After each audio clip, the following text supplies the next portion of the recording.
আপনি দেখতে পারেন সমাজে অনেকে দাড়ি টুপি পাগড়ি জুব্বা সব লাগিয়ে ঘুরছে, তো বিশ্বাস করেন তাদের মনটা এমনও হতে পারে যে জানোয়ারের চেয়েও কুৎসিত, এমনও হতে পারে।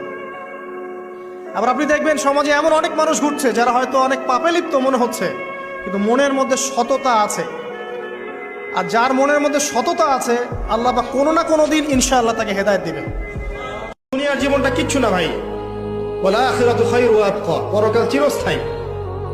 এখানে একটু কম খান, না একটু কম ঘুমান, একটু কম টাকা পয়সা পেয়েছেন, কম ব্যাংক ব্যালেন্স আছে, কিন্তু আপনি আল্লাহর তাওহীদে আছেন, সুন্নতে আছেন, হালাল খাচ্ছেন, দেখবেন ইনশাআল্লাহ ধনীদের চেয়ে 500,000 বছর আগে আপনি হাসতে হাসতে জান্নাতে চলে গেছেন। আল্লাহ সবচেয়ে ভালোবাসেন কাকে? নবী করিম সাল্লাল্লাহু আলাইহি ওয়াসাল্লাম বলেছেন, আহাব্বুন নাস ইলাল্লাহি আনফাহুম লিন-নাস।